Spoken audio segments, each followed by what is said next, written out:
Hi friends, मैं परविंदर खारी। Friends, आज की हमारी गेम एक आप कह सकते हैं सुपर विंटेज गेम है। और मुझे यहाँ इस गेम के बारे में अजय कुमार साहनी जी ने बताया था। 1849 में खेली गई ये गेम पॉल मर्फी और उनके अंकल चार्ल्स ले कार्पेंटियर के बीच में खेली गई थी। और फ्रेंड्स, जैसा कि आप यहाँ इस बोर्ड की सिचुएशन को देखकर समझ ही सकते हैं कि पॉल मर्फी ने यहाँ अपने लिए एक रुक ऑफ रखा था गेम को खेलते हुए। वैसे काफ़ी समय से मुझसे हमारे कुछ साथी किसी एक ऐसी गेम के ऊपर वीडियो बनाने के लिए बोल रहे थे जिसमें क्वीन ऑफ हो, लेकिन आज यहाँ ये रुक ऑफ की गेम मुझे मिली है। और यहाँ ये गेम न्यू ऑर्लिन्स यूएसए में खेली गई थी। तो आइए फ्रेंड्स, इस सुपर शॉर्ट गेम पर चलते हैं। यहाँ गेम की शुरुआत की पॉल मर्फी ने E4 के साथ, तो चार्ल्स ने यहाँ E5 किया, knight F3, knight C6, then D4, he takes D4। और अब यहाँ पॉल मर्फी का इरादा इवांस गैम्बिट इनिशिएट करना है। उन्होंने यहाँ अपने बिशप को डेवलप किया C4 स्क्वायर पर। दैट मीन्स वो यहाँ ज़रूर अपने C पॉन को ही आगे पुश करेंगे अगले कुछ मूव्स में।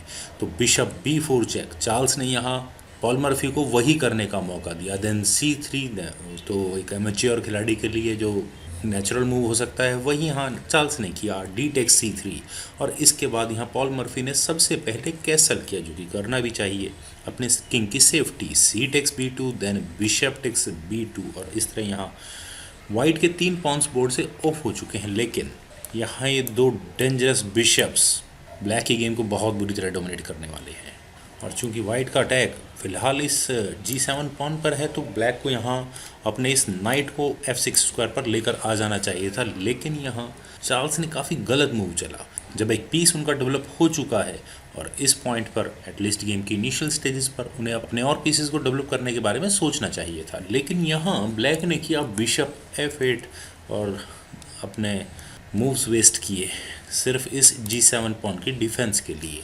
तो E5, तो ब्लैक ने यहाँ किया D6। और फ्रेंड्स, यहाँ इस पॉइंट पर वाइट के लिए जो मेरी एक्सपेक्टेशंस है वो है क्वीन B3 की। उन्हें यहाँ ज़रूर इस F7 पॉन पर अटैक बनाकर रखना चाहिए था। लेकिन यहाँ पॉल ने पहले किया रुक E1 और उन्होंने यहाँ एक डिस्कवर्ड चेक की थ्रेट दी। तो अब यहाँ ब्लैक को क्या करना चाहिए था? मेरे ख्याल से यहाँ ब्लैक को अपने इस D5 पॉन को आगे पुश कर देना चाहिए था और ये सिचुएशन ब्लैक के लिए काफ़ी अच्छी होती। यहाँ अब ये गेम किस तरह से आगे बढ़ती? Bishop takes D5, then knight at G goes to E7, then knight C3, knight takes D5, queen takes D5। और चूँकि वाइट यहाँ एक रुक डाउन होता तो ये सिचुएशन ब्लैक के लिए बहुत फेवरेबल होती। लेकिन यहाँ इस पोजीशन से ब्लैक ने किया D टेक्स E5 और क्वीन एक्सचेंज ऑफर दिया। लेकिन पॉल मर्फी ने यहाँ भी क्वीन एक्सचेंज नहीं की, उन्होंने यहाँ किया नाइट टेक्स E5। फ्रेंड्स, यहाँ इस गेम में वाइट कुछ भी कर सकता था।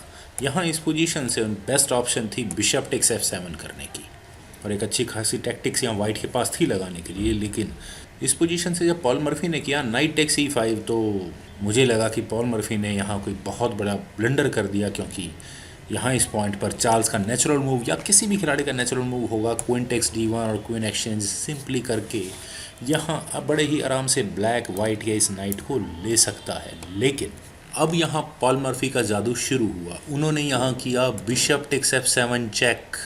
और अभी भी इस पॉइंट पर ब्लैक अगर चाहे तो अपने किंग को D8 स्क्वायर पर ले जाए और इस गेम में उसके लिए यहाँ कुछ भी नहीं बिगड़ेगा।